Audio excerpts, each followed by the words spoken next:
ତେଣୁ କିଛି ଲୋକ ବିଜେଡ଼ିକୁ ଛାଡ଼ିକି ଯିବେ। 24 ବର୍ଷ ହେଲା ଛାଡ଼ୁ ନଥିଲେ, ଏବେ ଛାଡ଼ିବେ।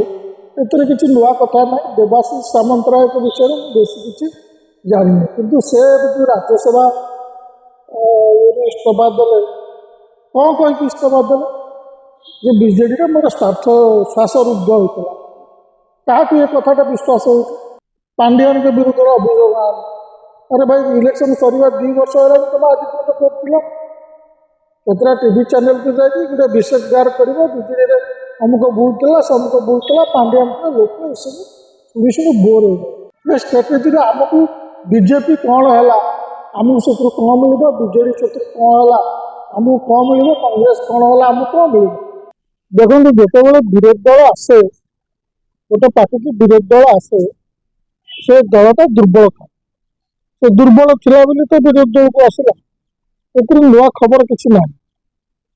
ତେଣୁ କିଛି ଲୋକ ବିଜେଡ଼ିକୁ ଛାଡ଼ିକି ଯିବେ। 24 ବର୍ଷ ହେଲା ଛାଡ଼ି ନଥିଲେ, ଏବେ ଛାଡ଼ିବେ। ଏଥିରେ କିଛି ନୂଆ କଥା ନାହିଁ। ଦେବାଶିଷ ସାମନ୍ତରାୟଙ୍କ ବିଷୟରେ ମୁଁ ବେଶୀ କିଛି ଜାଣିନି, କିନ୍ତୁ ସେ ଯେଉଁ ରାଜ୍ୟସଭା ଇସ୍ତଫା ଦେଲେ, କ'ଣ କହିକି ଇସ୍ତଫା ଦେଲେ ଯେ ବିଜେଡ଼ିରେ ମୋର ଶ୍ୱାସରୁଦ୍ଧ ହୋଇଥିଲା। କାହାକୁ ଏ କଥାଟା ବିଶ୍ୱାସ ହେଉଛି?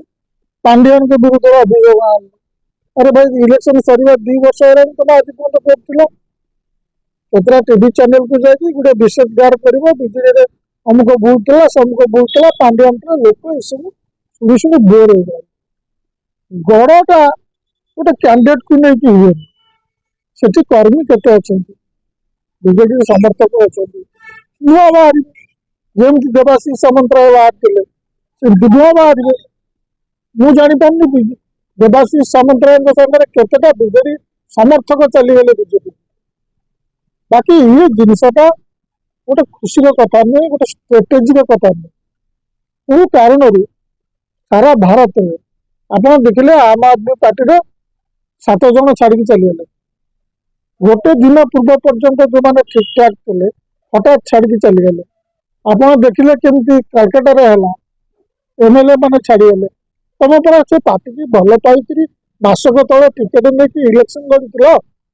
ହଠାତ୍ ଆଉ ଗୋଟେ କଥା କ'ଣ କରୁଛି ନା, ଯେଉଁ ଲୋକଙ୍କର ପ୍ରକୃତ ଇସ୍ୟୁ, ଚାଷୀଙ୍କର ଇସ୍ୟୁ, ମହିଳାଙ୍କର ଇସ୍ୟୁ, ଷ୍ଟୁଡେଣ୍ଟସ୍ଙ୍କର ଇସ୍ୟୁ, ଏସବୁ ଇସ୍ୟୁକୁ ଏସବୁ ଖବର ଦବେଇ ଦେଉଛି।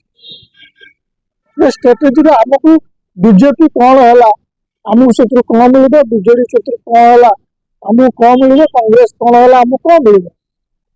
ଆମ ଲୋକଙ୍କର ଅବସ୍ଥା କ'ଣ, ଆମେ ତାକୁ ତ ଦେଖିବା ଦରକାର ନା। ଲୋକଙ୍କର ଅବସ୍ଥା ସୁଧୁରିଛି? ସେଇ ନା ୟାକୁ ପଚରାଯାଉ ଦେବାଶିଷ ସାମନ୍ତରାୟ।